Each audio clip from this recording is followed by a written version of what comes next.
Aquí estamos otra vez con el enlace latinoamericano europeo. Buenas noches en Europa, buenas tardes en Ecuador, en América Latina, quienes nos siguen en cualquier otra parte del mundo. Un abrazo a quienes nos acompañan conectados en el Zoom, Facebook Live o en YouTube y todos los medios digitales que nos transmiten. El enlace latinoamericano europeo conformado por migrantes con diferentes profesiones y residentes en diferentes países de Europa. Nos reunimos virtualmente con diversas personalidades del Ecuador y de otros países de América Latina, haciendo de este un espacio de reflexión e información. Tratamos temas coyunturales de nuestro Ecuador. Les agradecemos mucho por estar aquí con nosotros participando en este conversatorio. De igual forma, muchas gracias a todo el equipo de trabajo de L que hace posible este espacio. Mi nombre es Marta Orgoño, estoy en Machala, Ecuador. Un abrazo y bienvenidos. L presenta hoy a Carlos Marx Carrasco, a quien tengo el placer de presentar. Carlos Marx Carrasco es economista con varios cursos en planificación, desarrollo, derecho y economía. Posee 2 maestrías en planificación y financiamiento para el desarrollo y un doctorado en economía y derecho. Ocupó el cargo de director general del Servicio de Rentas Internas, que lo desempeñó por 7 años. Luego fue ministro de Relaciones Laborales. Dicho esto, con mucho gusto le doy la palabra a Carlos, recordándole que cuenta con unos 20 a 25 minutos para la ponencia. Luego pasaremos a la ronda de preguntas de nuestra audiencia. Bienvenido, Carlos. Adelante. Muchísimas gracias. Muy buenas tardes, buenas noches. Un abrazo fraterno, muy afectuoso para todos ustedes, para los y las migrantes que hacen patria, más que algunos que estamos acá adentro. Desde fuera hacen patria. Reconozco gratamente esta generosa invitación de parte de ustedes a hablar un tema que para algunos es fácil, para otros es complejo, pero para ambos, para todos, el tema es extremadamente importante. La tributación, que podríamos definirla como el costo que hay que pagar para vivir en paz, es el costo de la cohesión social.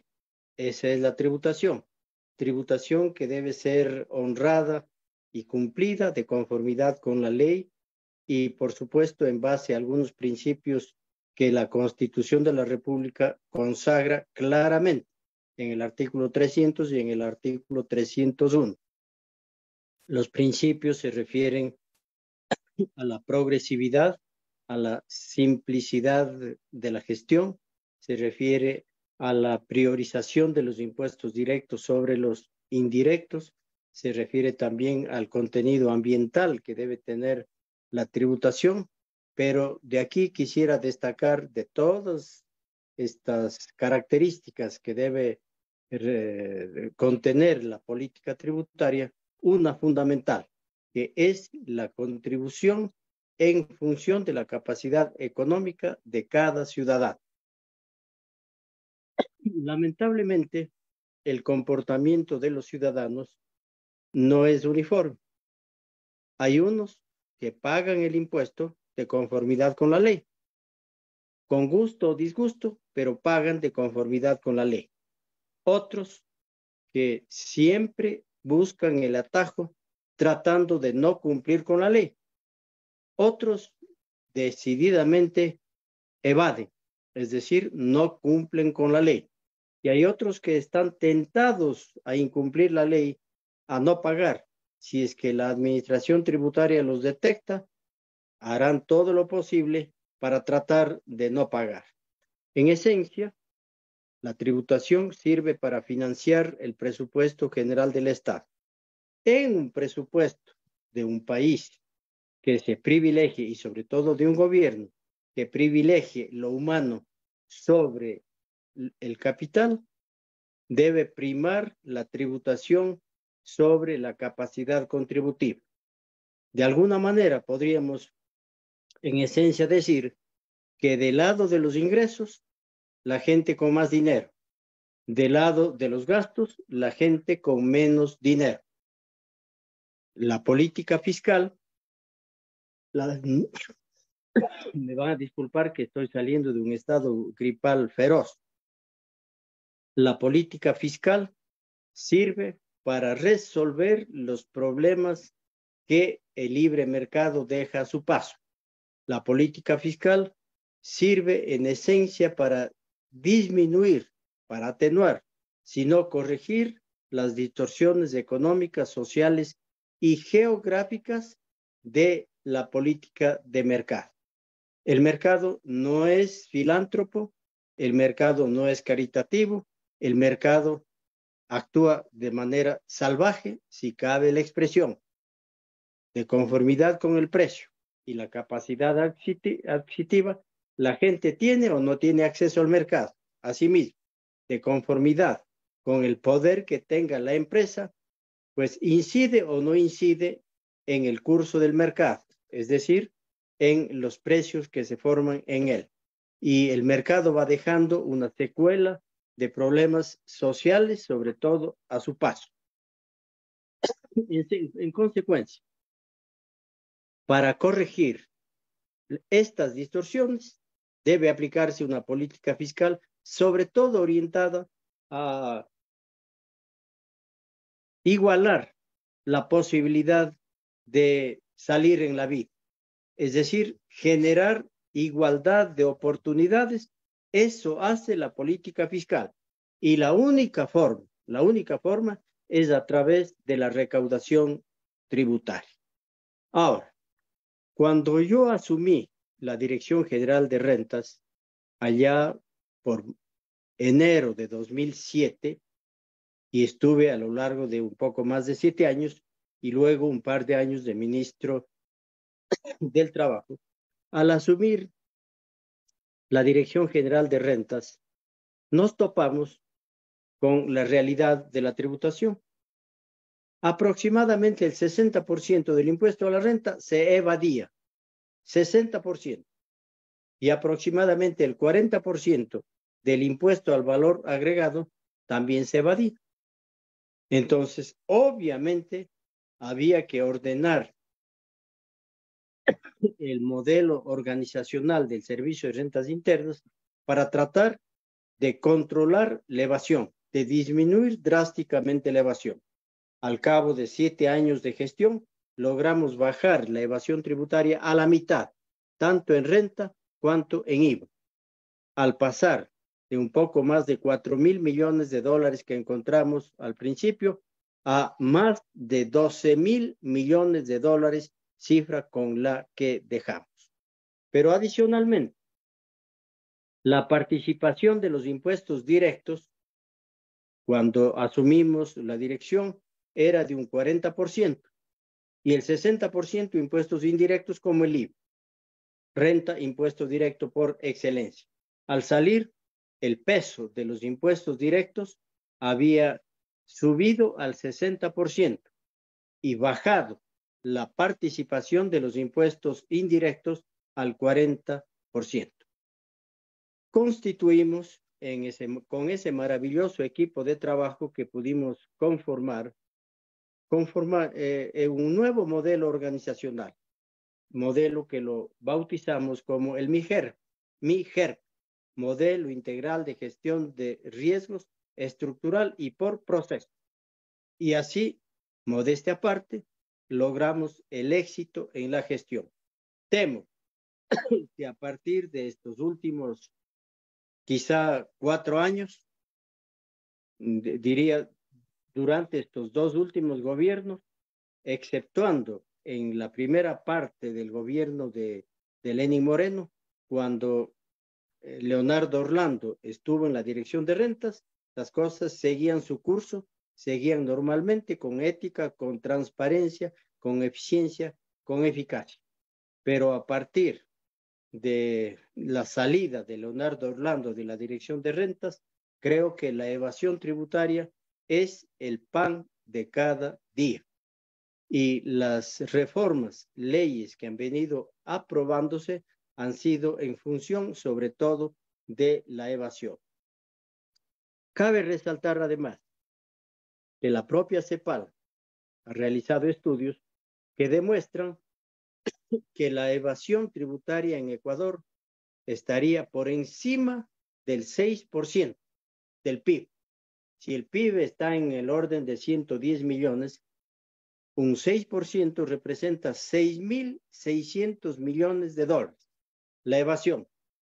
Un segundo concepto importantísimo que vale tomar en cuenta es el gasto fiscal o gasto tributario, que para el último año, que tenemos cifras para el año 2022, alcanzó a los 6.300 millones de dólares. Estamos hablando de una evasión de más de 6.000 millones, de un gasto fiscal o tributario de más de 6.000 millones. Y a esto sumemos la deuda acumulada y que está en firme de más de 2.000 millones, deuda que sobre todo pertenece a los grandes grupos económicos, entre ellos y a la cabeza de todos, el grupo Noboa. Es el grupo que mayor deuda en firme acumulada tiene.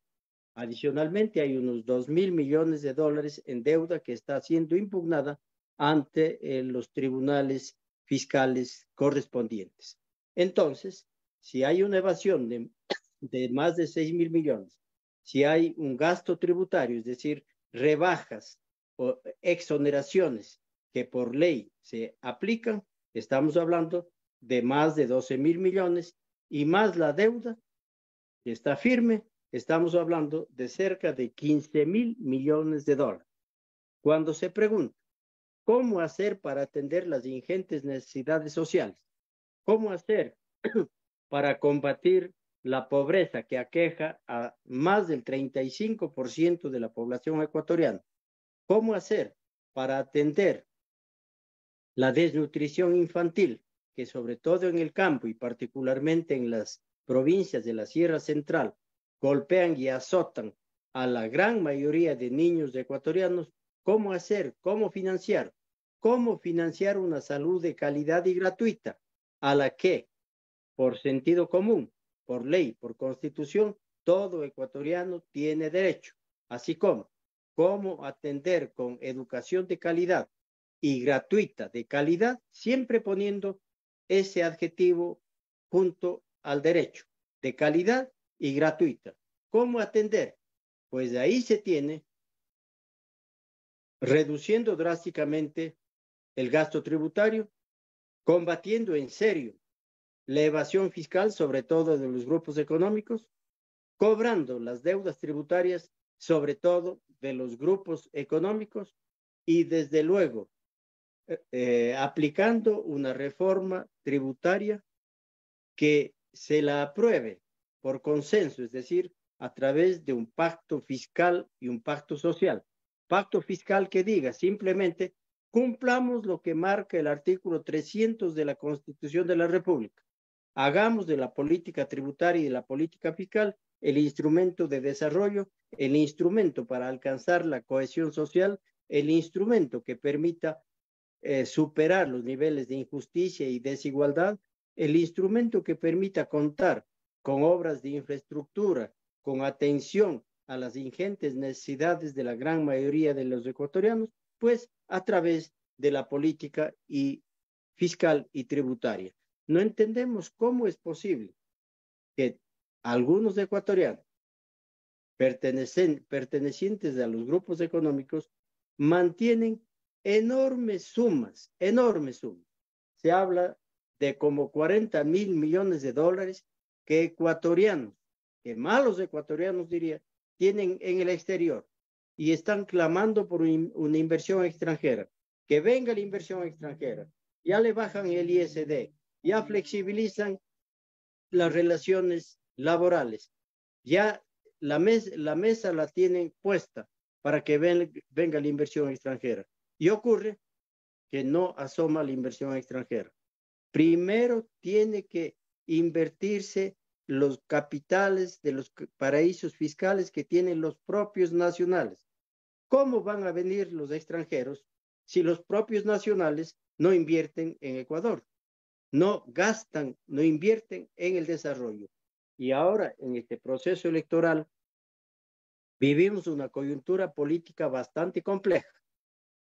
O caminamos por la senda que ha transitado el país, la política y la economía durante estos 6 años de un neoliberalismo desenfrenado y que golpea duramente a la mayoría de la sociedad, o cambiamos el rumbo de la economía, dándole más participación a todos los sectores, a las distintas formas de propiedad, no solo a la organización del mercado y la propiedad privada. Hay también organización comunitaria, hay también organizaciones alternativas que pueden y de hecho contribuyen. Hay pequeñas, medianas empresas, hay un sector artesanal gigantesco que genera fuentes de empleo y valor agregado de manera significativa. Entonces, si es que seguimos privilegiando al gran capital, si es que solo nos importan las élites, no hay forma alguna de resolver los gravísimos problemas que aquejan a la economía y a la sociedad ecuatoriana. Necesitamos retomar una política económica, una política fiscal, una política tributaria que atienda a aquellos intereses, que la política fiscal debe ser una política contracíclica. ¿Y esto qué quiere decir? Si es que la economía está mal, hay que acelerar la política fiscal. Si la economía está muy bien, hay que quitar el pie del acelerador y dejar que se active más la economía privada, la comunitaria, la social y solidaria. Eso hay que hacer. Pero aquí se hace todo al revés. Hemos vivido un austericidio fiscal que nos ha traído a donde estamos. Necesitamos también dejar de endeudar al país con la finalidad de simplemente que ese dinero sirva para continuar pagando la deuda externa. Estamos con un riesgo país que amenaza otra vez con llegar a los 2.000 puntos, un riesgo país que agrava la situación del país y le aleja del mercado financiero internacional y más bien nos acerca a un eventual nuevo acuerdo con el Fondo Monetario Internacional.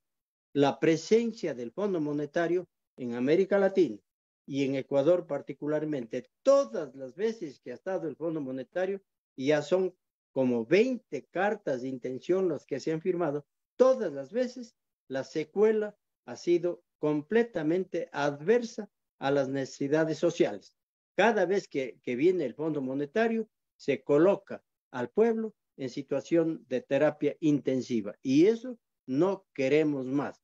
No puede ser posible que la deuda externa, que durante el gobierno de Rafael Correa aumentó en números redondos de 20 a 40 mil, cerca de 40 mil millones, sin haber llegado al 40% del PIB, tal como señalaba la ley. Luego, en el gobierno de Lenín Moreno, pasó de 40 a 60 mil millones y en el gobierno de Lazo ha pasado de 60 mil a 80 mil millones de dólares, esperándose que para el año 2025 el servicio de la deuda sea cercano a los 8 mil millones de dólares a partir de ese año. Es decir, que se requerirá más de un 25% del presupuesto general del Estado para atender el servicio de la deuda. Y lo único que está pasando es que los bonos de la deuda se mueven en cuanto a su precio de conformidad con los apetitos y las hormonas de rentabilidad de los tenedores de bonos.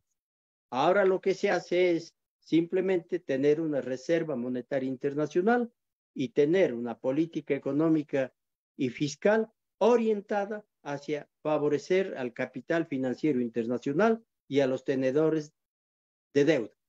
Si es que el próximo octubre la mayoría de ecuatorianos no toma conciencia de lo que ha venido ocurriendo en estos más de 6 años, la historia continuará y los problemas serán más y más graves. Creo que es hora de mirar por el presente y el futuro del país, es hora de mirar por las necesidades de desarrollo, de corregir los problemas de inequidad, de desigualdad, de injusticia. Es hora de mirar por los pobres. Es hora de atender la salud y la educación pública de calidad y no como una candidatura plantea que el Estado no tiene que hacer nada ni en salud ni educación. Eso tiene que ser el mercado el que resuelva. Que el pobre se las arregle. Yo pregunto, el pobre no tiene para un finalín, una mejoral, no tiene para una aspirina, no tiene para una gasa, y pretender que se atiendan con sus propios recursos cuando no tienen para comprar fideos para la cacerola. Es decir, no entender el papel del Estado para atender esas necesidades es simplemente tener una posición que se aleja del más elemental humanismo.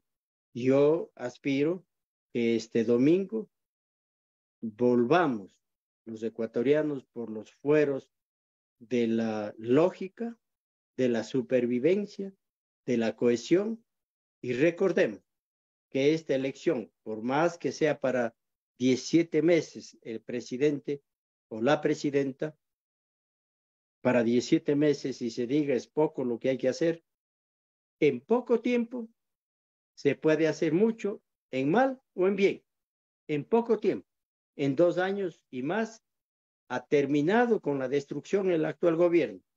En 17 meses más puede realmente provocar el último hundimiento del Titanic. Puede provocar. Entonces, yo creo que abramos los ojos, abramos nuestras mentes, abramos nuestros corazones y esperemos que el 15 de octubre realmente la gente vote con conciencia, vote con el corazón y, por supuesto, no vote con las vísceras, no vote con el hígado.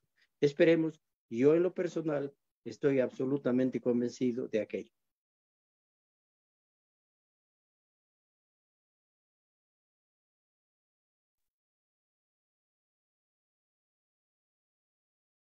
Muchísimas gracias, Carlos. Le agradecemos un montón la ponencia extremadamente interesante. Yo soy Jenny Guasua y estoy aquí en Londres. Yo voy a ser la moderadora esta noche. Tenemos, me parece, ya una pregunta desde París. Carlos, por favor, abre tu micrófono. Gracias, Jenny. Y interesante lo que usted menciona, Carlos. Pero a pocas horas, para nosotros casi 24, un poquito más de 24 horas para las elecciones, este domingo 15, el periódico de Brasil, un importante periódico de Brasil, Folha de Sao Paulo, saca un artículo diciendo que el candidato presidencial de Ecuador es dueño de empresas en paraísos fiscales. ¿Cómo puede ser posible que un candidato de esas características quiera ser presidente? ¿Qué hay detrás de su candidatura? O también se podría decir, no estamos especulando, qué hay detrás de sus empresas o exportaciones. En todo caso, Ecuador se merece tener un evasor como Daniel Noboa y compañía. Mi pregunta, muchas gracias. Muchas gracias por la tan interesante pregunta.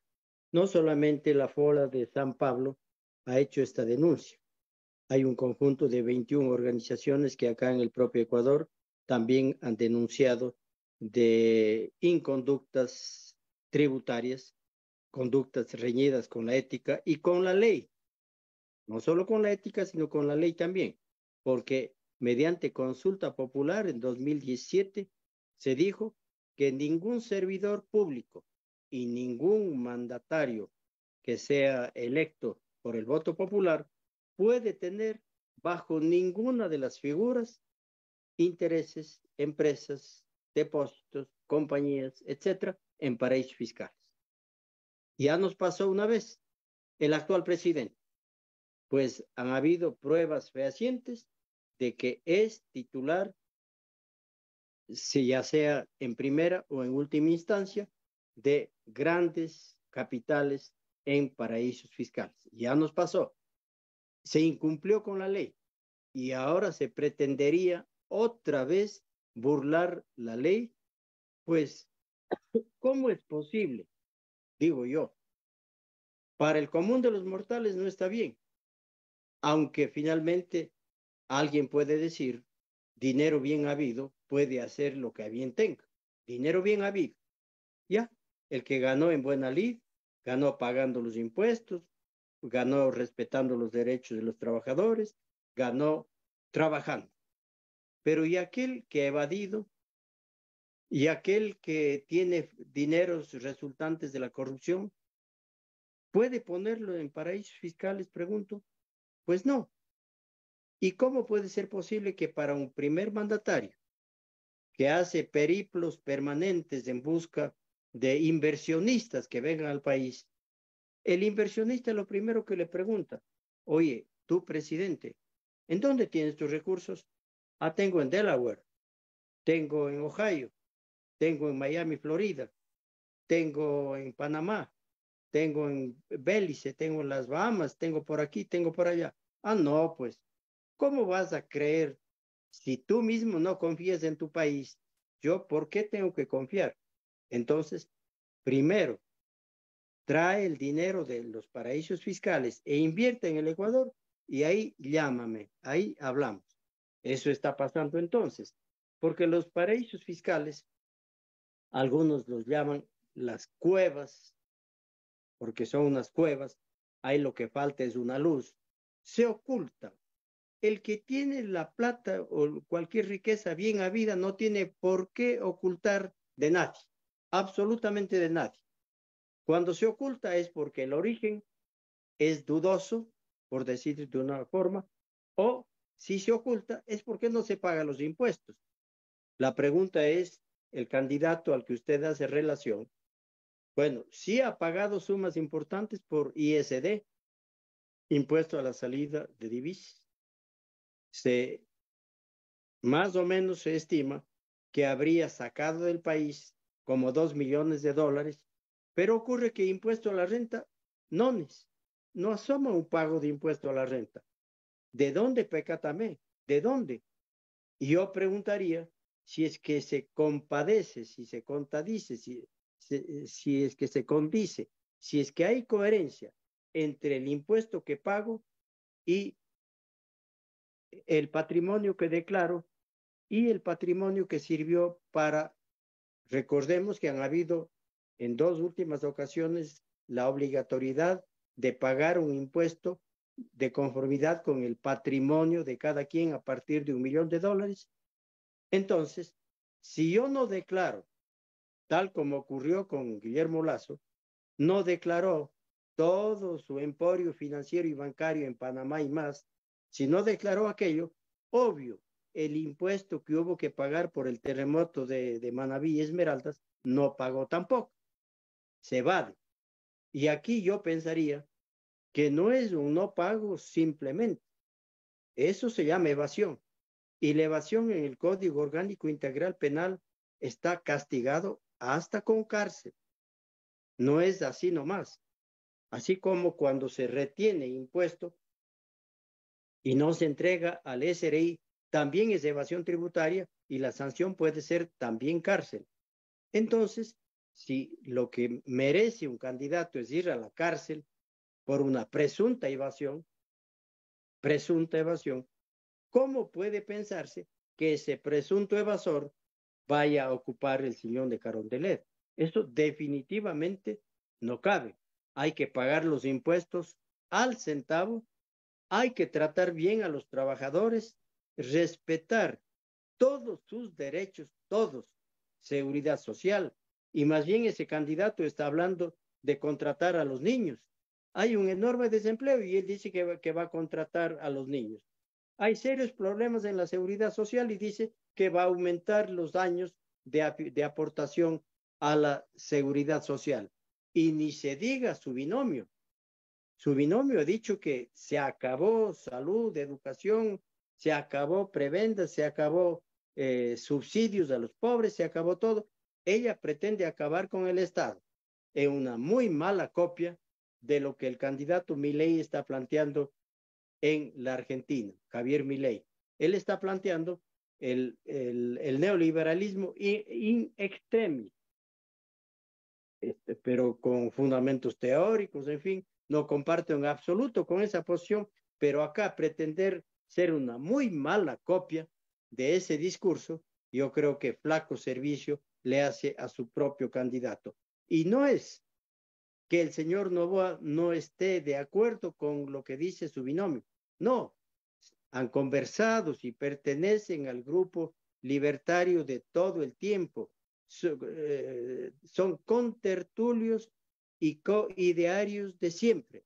Ellos no creen en el Estado, a no ser el Estado que sirva para atender los privilegios de las élites. Ahí sí, el Estado vale. El Estado vale para la securitización de la deuda externa, privada.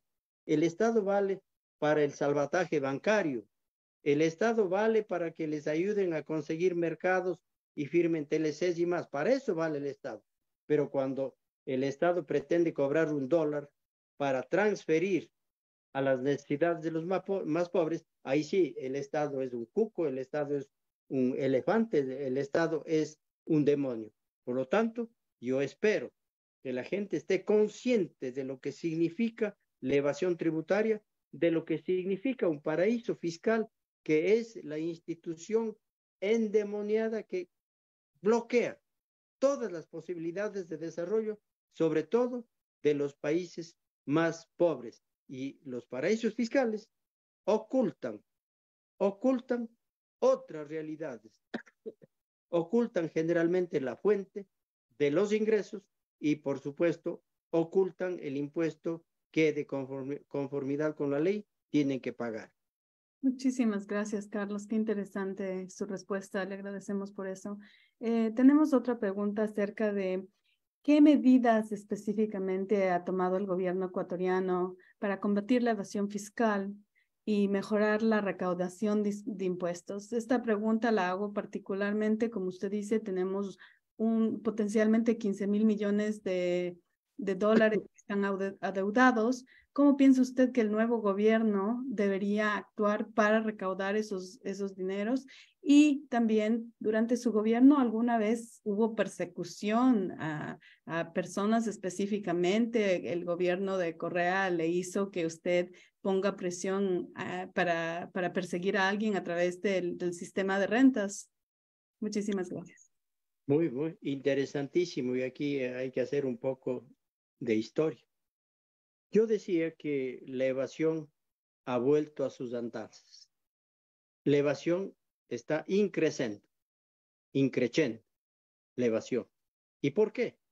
Porque simplemente si el binomio que pretende llegar a Carondelet es enemigo de los impuestos, obviamente, implícitamente significa que es enemigo de pagar los impuestos. Por lo tanto, todo evasor, al menos evasor de cantidades significativas, es enemigo de la tributación. No cree en la tributación. Y el que no cree en la tributación no cree en el Estado. Y el que no cree en el Estado no cree en la necesidad de generar igualdad de oportunidades. Y el que no cree en eso, pues está convencido que así es la vida, que ese es un mandato divino y que deben acá estar los pobres y acá los ricos y que cada quien baile con su pañuelo. La evasión tributaria, para su combate, lo primero que se requiere es estar totalmente alejado de conflictos de interés. Cuando yo asumí la función, yo ejercía, y ese ha sido mi oficio de siempre, la cátedra universitaria. 35 años tuve la suerte de ser docente universitario, llegando a posiciones incluso directivas, decano y más de la facultad, aunque eso no sea relevante. Solo quiero resaltar que mi oficio el que me gustó siempre fue aquel hermoso oficio de enseñar aprendiendo. Entonces, desde la academia, conflicto de interés con los grupos económicos, ninguno. Yo pertenezco a la clase media. Soy el quinto de 10 hermanos. Mi padre, profesor de secundaria, abogado era, no ejercía, pero imagínense cómo sería, qué milagros económicos daría mi madre para educarnos a 10 hijos con el sueldo de profesor de colegio de mi padre. Por lo tanto, de ahí provengo. ¿Qué intereses puedo tener yo desde o ante o para las élites? Pues ninguno. Con absoluta independencia, gestioné e hice lo que había que hacer, gracias a ese contingente, a ese equipo humano que logramos conformar, como había dicho. Y claro, encontramos que hay que conjugar 4 verbos en la gestión. El primero, hay gente que paga y no hay problema ninguno, paga lo que es, el momento que es, en la cantidad que es. A ese señor, pues, simplemente hay que apoyarle. Hay otro que quiere pagar, pero por alguna razón encuentra dificultades. Hay que asesorarle. Hay otro que está con todas las ganas de evadir. A él hay que persuadirle. Y hay otro que evade. A él hay que exigir. Exigir, persuadir, asesorar, ayudar. 4 verbos que deben conjugarse. Y todo esto en el contexto de la llamada cultura tributaria. Que la gente sepa qué es y para qué sirven los impuestos. Y obviamente, a dónde va a parar su dólar con el que contribuye. Y cuando sabe que va en beneficio de la sociedad, que va para infraestructura, para electricidad, para vialidad, para salud, para educación, para justicia, ahí la gente dice, ah, qué bien, estamos haciendo patria. El eslogan del SRI era, el SRI le hace bien al país. Esto quiere decir, tributar le hace bien al país. Pero, tal como están las cosas, lo primero que hay que hacer es retirar de la administración tributaria los conflictos de interés. El grupo que ha venido dirigiendo la gestión tributaria últimamente es un grupo absolutamente vinculado con las cámaras de la producción, ya sea de comercio, de industrias, con los exportadores, etc. Y por lo tanto, ese es el primer paso para que se evada, para que no se paguen todos los impuestos. Eso es lo primero de lo primero. Lo segundo, hay que aplicar lo que la ley dice, comenzando por los grandes contribuyentes, porque el mediano, el pequeño dice, ah, si a ese grandote no le cobran, a mí, ¿por qué me van a cobrar? Creo que por ahí debe comenzar. La justicia tributaria debe ser para todos, por supuesto, pero debe comenzar no exigiendo el pago de $10, que también hay que cobrar, pero cuando el que debe $10 ve que al de 10 millones o 100 millones de dólares le cobran, dice, ah, no, aquí es en serio y por lo tanto hay que pagar. Aquello es fundamental también y creo que un pacto fiscal y social es indispensable. El pacto fiscal para construir el país que necesitamos en función de un horizonte de planeamiento y que en función de dicho horizonte sepamos cuál es la carga tributaria o la presión fiscal que requiere. Creo que ya logramos una gestión relevante, trascendente, eficiente, eficaz, y creo que, por supuesto, el recuperar lo que se ha evadido se puede hacer con voluntad política y alejados de los intereses de poder y alejado del conflicto de intereses. No puede, en un gobierno que se preside serio, no se puede poner al gato en la despensa. Y en relación a mi pregunta en la que le preguntaba si es que ha habido alguna vez algún tipo de persecución política. Gracias. Mire,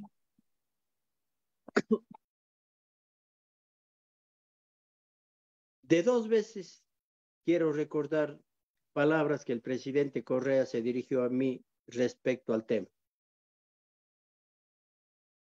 El segundo día de mi presencia en el SRI, llegó una señora indicando que se le debía algún dinero de una mediación, no sé cuánto y no sé cuánto.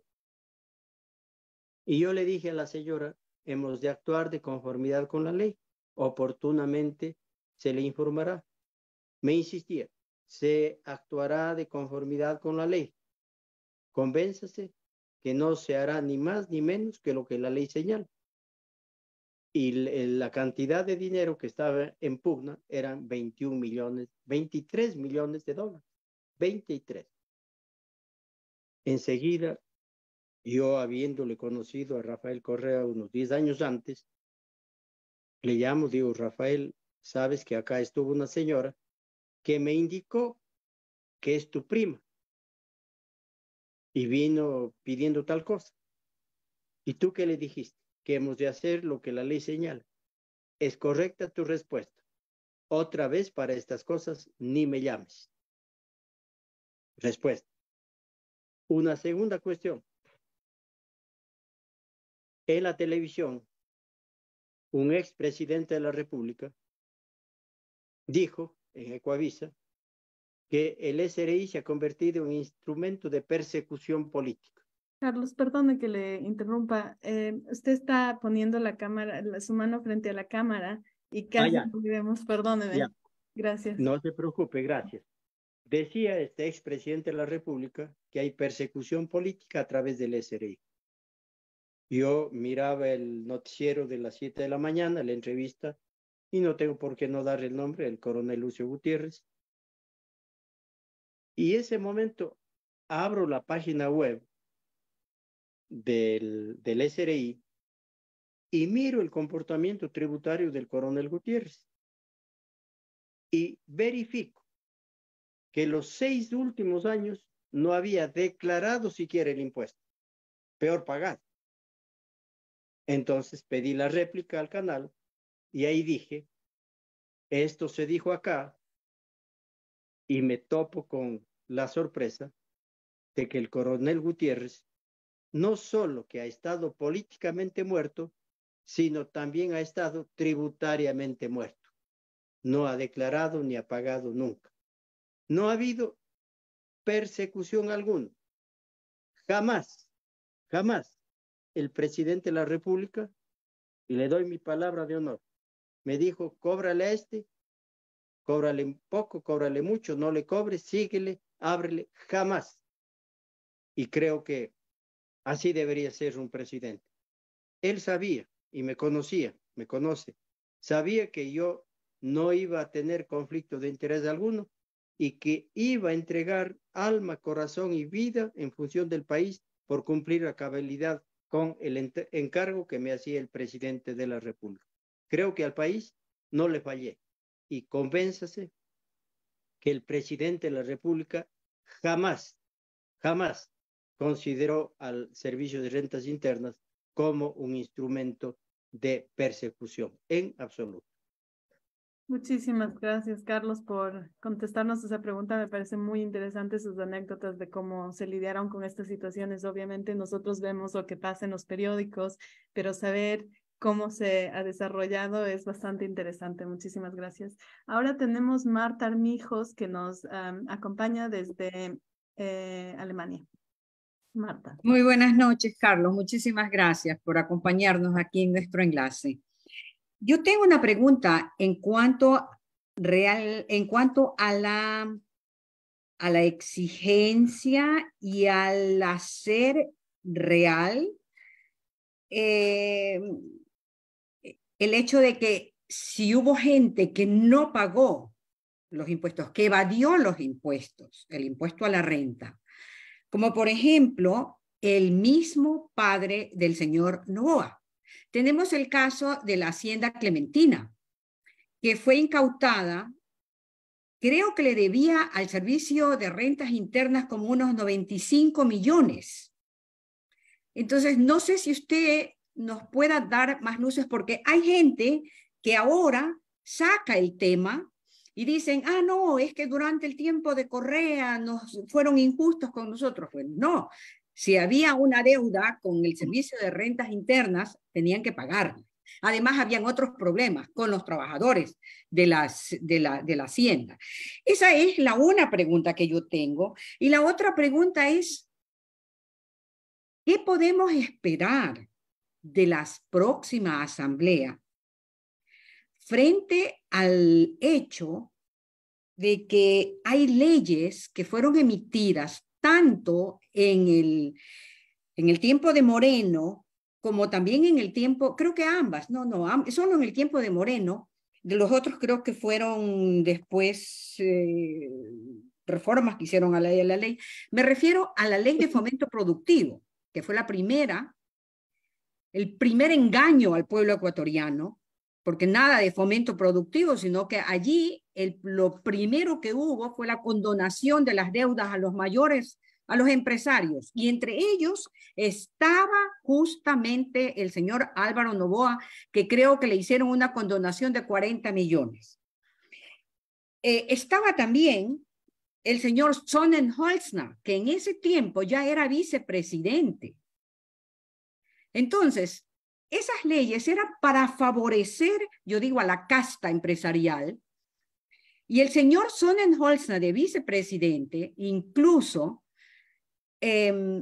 intentó censurar a la página, al grupo CEDES, que hacen investigación económica, porque que borren que lo estaban beneficiando a él. Bueno, esa es una de las cosas, y la otra es la ley mal llamada ley en defensa de la dolarización, que va por los mismos, porque en ella está, por ejemplo, la disminución a la salida de divisa, que si llega al poder el señor Novoa ha dicho que él la va a desaparecer por completo. Pero, ¿qué puede hacer la Asamblea frente a eso?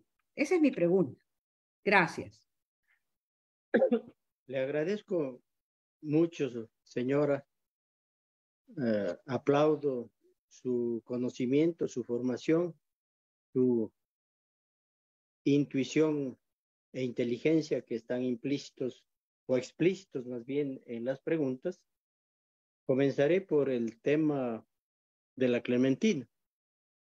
Pues simplemente, de conformidad con la ley, no pagó una glosa importante, empresa bananera Novoa, no caucionó siquiera para poder seguir por la cuerda judicial, no pagó la caución, el afianzamiento correspondiente, y de conformidad con lo que señalaron las cortes, porque aquí intervino la Administración de Justicia también, no solo la Administración Tributaria. Una vez que había generado más de un centenar de incidentes procesales, el grupo correspondiente, cuando todo el ámbito judicial estaba consumado, para cobrarle tuvimos que hacer lo que la ley permite. Y ahí vino el embargo, la coactiva y toda la historia conocida. En absoluto, aquí tiene que ver algún instinto, algún afán persecutorio, ni mucho menos, en absoluto. Y la historia ha venido repitiéndose permanentemente. El grupo Novoa continúa con una conducta tributaria bastante sospechosa, pues del monto total de ventas que realizan, no paga ni siquiera el 1% del total de ingresos como impuesto a la renta, ni el 1. Eso es clamoroso. Esto quiere decir, si el impuesto a la renta es 25%, al pagar el 1, quiere decir que estaría ganando solo el 4% del total de ventas. Si yo vendo $100 de helados, el 4% sería la ganancia para yo pagar $1 de impuesto a la renta. En cada $100 de helados gano $4. Y todos sabemos, en general, que aquello no es así. La tasa impositiva efectiva es extremadamente baja. Entonces, por el hecho de haber sido candidato a la presidencia, finalista con el presidente Correa, por el hecho de ser el grupo económico tal vez que mayores empresas aglutina y mayores ingresos tiene, está exento del pago del impuesto a la renta o de los demás impuestos, no cabe. Hasta ahora, si uno mira la página del SRI, va a encontrarse con que hay como 88 millones que el grupo está debiendo. Y esa es deuda en firme. Esa es deuda en firme. Y son de ejercicios económicos posteriores a los que dio lugar a lo que pasó con la Hacienda de la Clementina. Es decir, la lección no aprendió y tampoco paga. Obviamente lo que tiene que hacer la administración tributaria es cobrar lo que debe, no solo el Grupo Novoa, lo que deben todos los contribuyentes. Durante los 2 últimos gobiernos de Lenín Moreno y de Guillermo Lasso, se han venido aprobando una cantidad de leyes que ha pretendido dar rienda suelta al neoliberalismo, que ha pretendido echar por la borda todos los avances de los 10 años de gobierno de Rafael Correa. Entre esas leyes, como usted muy bien señala, está la ley de fomento productivo, está la ley que permitió la defensa de la dolarización, la ley que permitió la remisión tributaria y claro, el fomento productivo es condonar deudas. Por Dios, si es que se pretende que la producción se fomente sin cobrar las deudas, entonces bajemos la LANFOR y dejemos la tasa de impuestos en 0. ¿Qué tal que el impuesto sea 0? Y dejemos entonces, vayamos hacia el anarcocapitalismo, que cada quien haga lo que le dé la regalada gana, y perdón la expresión. No. Así como la sociedad tiene una célula fundamental y vital que se llama familia, la organización territorial, nacional, etcétera, la mejor forma de organizarse y de atender las necesidades colectivas es a través del Estado. No hay otra forma. El Estado es fundamental. Sin Estado, las calamidades serían de funestas consecuencias. Y mire usted que también aquí se reformó la regulación respecto al Banco Central y que dice el Banco Central no podrá conceder créditos, el gobierno, el Ministerio de Finanzas no podrá utilizar recursos de la Reserva Monetaria, pero los bancos comerciales sí pueden. ¡Qué maravilla! Los bancos comerciales sí pueden. Y sin embargo, de toda la arremetida que se venía diciendo que son sagrados los dineros de la Reserva Internacional, este momento estamos ya con menos de 5,000 millones de dólares en la reserva, cuando en un momento dado estaba en cerca de 9,000 millones. Ya se han pulverizado más de cerca de 4,000 millones. Y la pregunta es, ¿la dolarización ya se cayó? ¿Ya se cayó la dolarización? No. Lo único que se pretende con la Reserva Monetaria Internacional es garantizar el pago y el servicio de la deuda pública. Para eso es que se tiene. Y creo que lo primero que tendrá que hacer, y estoy convencido que así ha de ocurrir, es que estas leyes, como la ley de fomento productivo, como la ley esta de defensa de la dolarización, como proyecto económico urgente, debería enviarse a la Asamblea Nacional el primer día para su derogatoria. Y claro, que permita que el gobierno, a través del Ministerio de Finanzas, pueda utilizar momentáneamente, no es ad infinitum, momentáneamente una cantidad que yo he pensado y entiendo que la candidata Luisa González así está planteando, una cantidad que permita entregar una contribución a los hogares más pobres para que puedan resolver parcialmente sus gravísimos problemas, sus carencias vitales y humanas. Se necesita también una línea de crédito importante para la pequeña, la mediana empresa, para la microempresa. $500 o $1,000 podrían ser un oxígeno financiero importante para ese sector productivo. Y se necesitan no menos de 500 millones para la recuperación emergente de la vialidad, mucho más. Si es que nos golpea con fuerza el fenómeno del niño, que tal parece, lamentablemente así ocurrirá. Para eso necesitamos entre 2 y 2.500 millones de dólares que están ahí a disposición de los sagrados intereses populares y de una política fiscal sana, reactivadora y que supere estos problemas. Claro, ya se pretende, el ISD ya está en 3%, me parece. En diciembre habrá una nueva rebaja,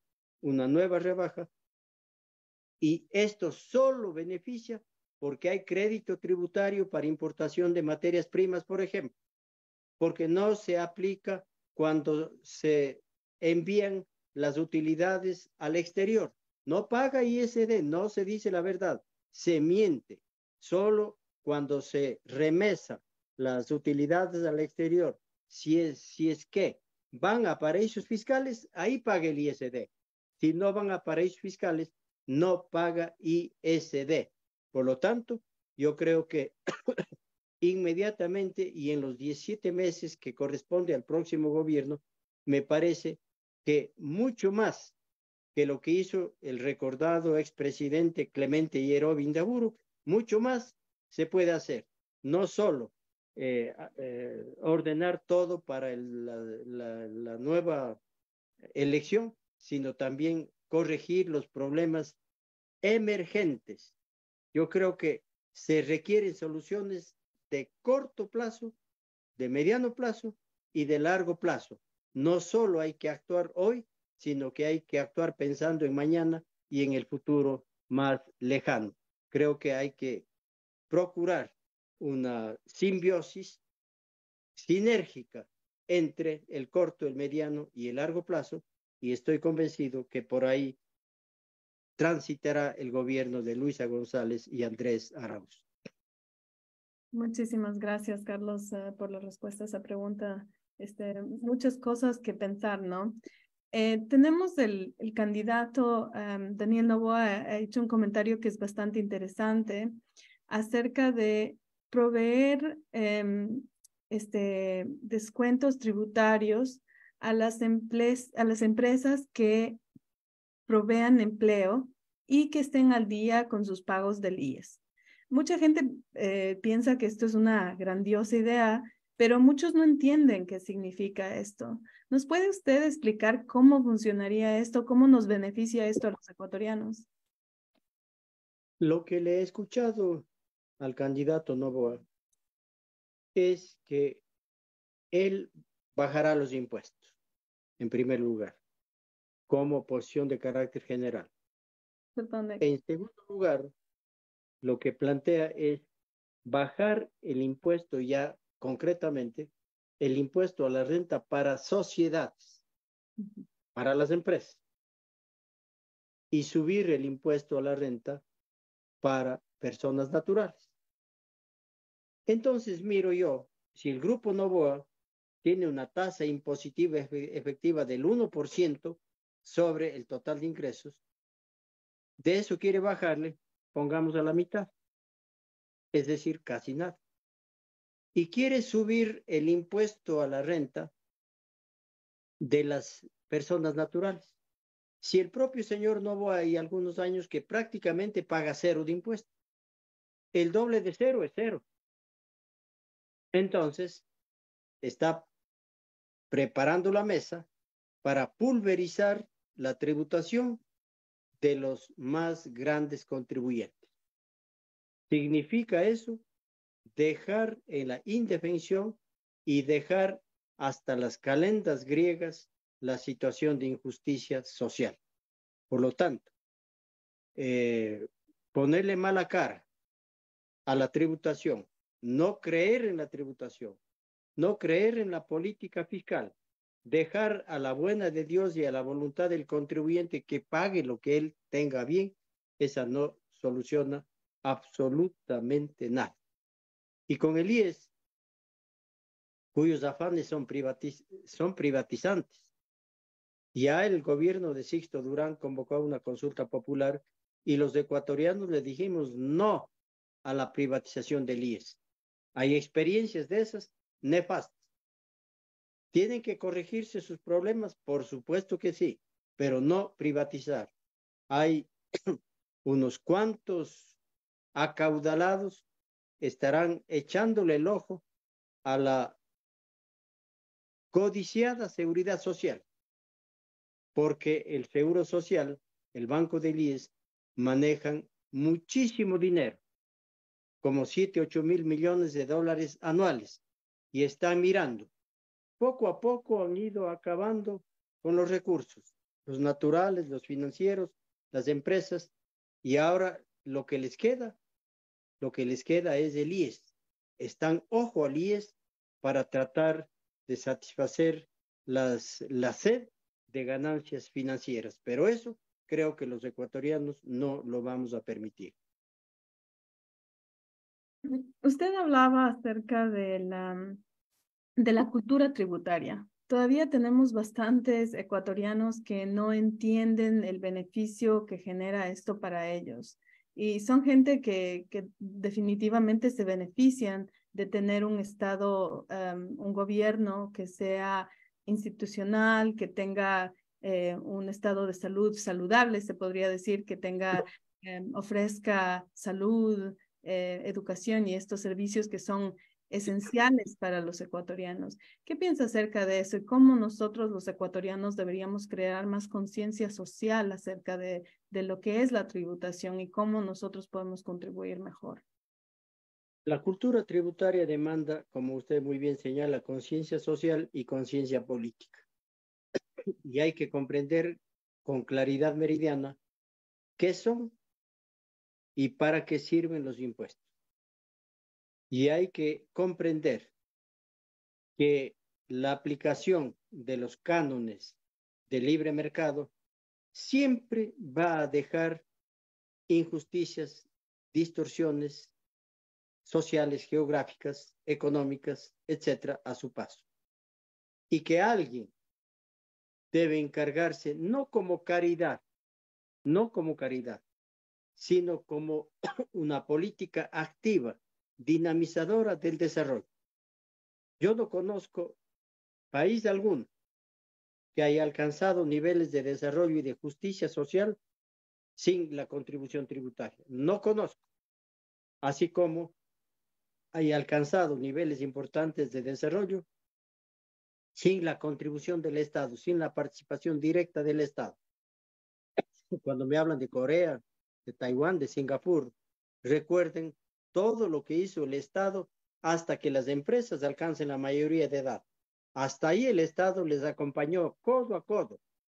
No es que estando en pañales las empresas, el Estado les soltó y dijo, ahora sí, bátanse ustedes. No, cuando alcanzan la mayoría de edad, ahí sí dice, ahora vamos a competir con el resto del mundo, pero cuando ya tienen capacidad de competencia.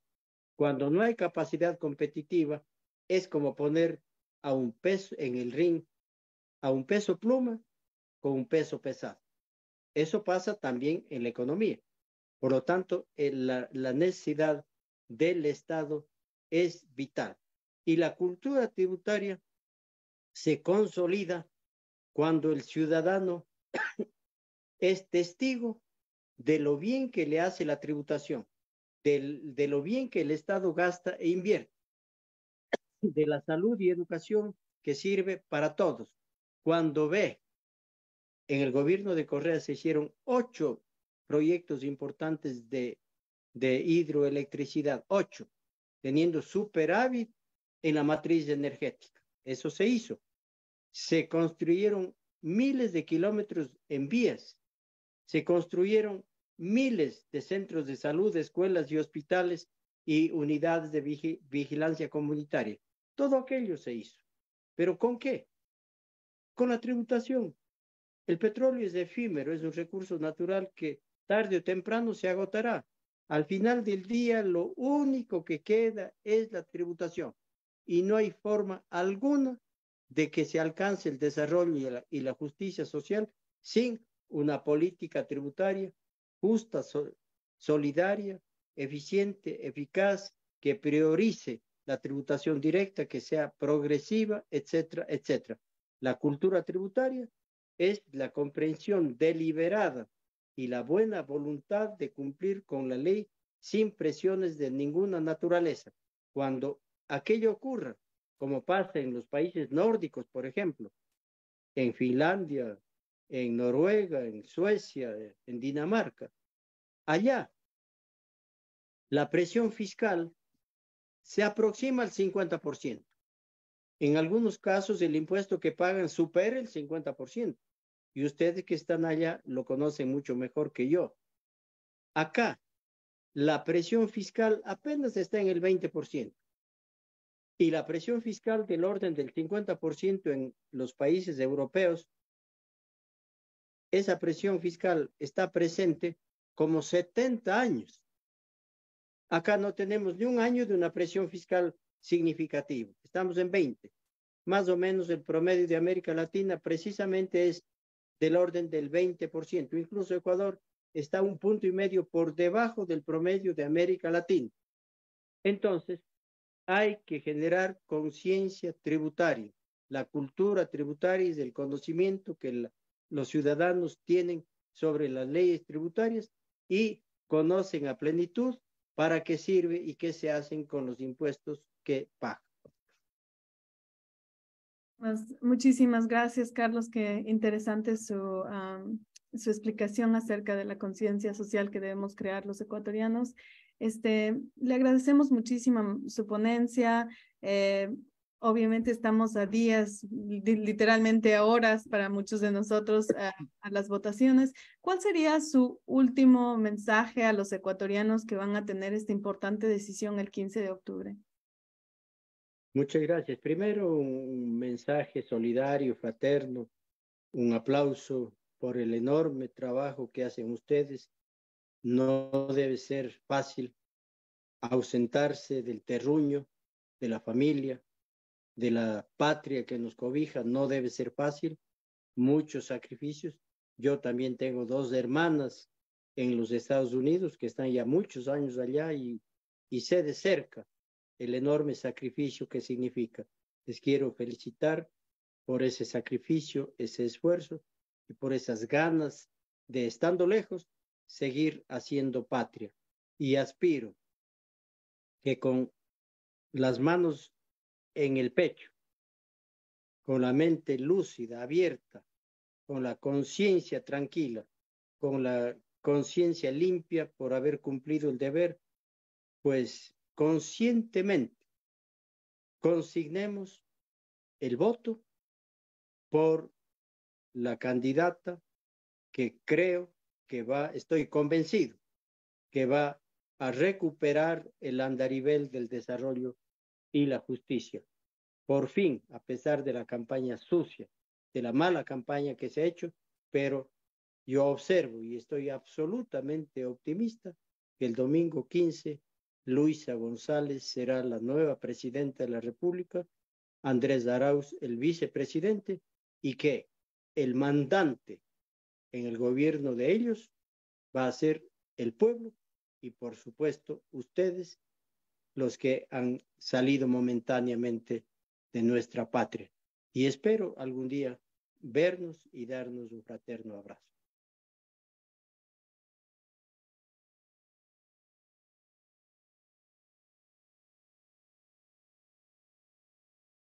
Tu micrófono. Perdonen, muchísimas gracias. Gracias, querido Carlos. Muy emotivo su mensaje para los ecuatorianos, pero también para los migrantes. Como usted dice, es una situación bastante compleja. Muchos están activamente abandonando el país en estos momentos y estaremos aquí para recibirlos a todos nuestros hermanos que tienen que dejar el país por la situación actual del gobierno y de la economía en el Ecuador. Quiero recordarles a todos nuestros oyentes que nosotros vamos a votar el 15 de octubre y que es un voto presencial, así que por favor no se olviden, lleven sus cédulas de identidad, de ser posible también lleven un bolígrafo para que ustedes puedan efectuar su voto de una manera efectiva y adecuada. Les queremos agradecer a todos por estar presentes aquí. Somos un proyecto de migrantes ecuatorianos y latinoamericanos en Europa. Y tenemos el objetivo de construir de manera participativa y consensuada un espacio de integración y de unión cultural. En lo social, en lo político, también queremos vigorizar la representación de los migrantes en Latinoamérica y también en Europa. Les invitamos a todos a seguirnos en nuestras redes y les agradecemos enormemente por estar aquí, por ver nuestro enlace. Muchísimas gracias, panelistas. Carlos, ha sido un placer conocerle y ojalá tengamos la oportunidad en verdad conocernos alguna vez. Muchísimas gracias. Ojalá, yo sé que ese día llegará. Un fuerte abrazo. Un fuerte abrazo también. Muchísimas gracias.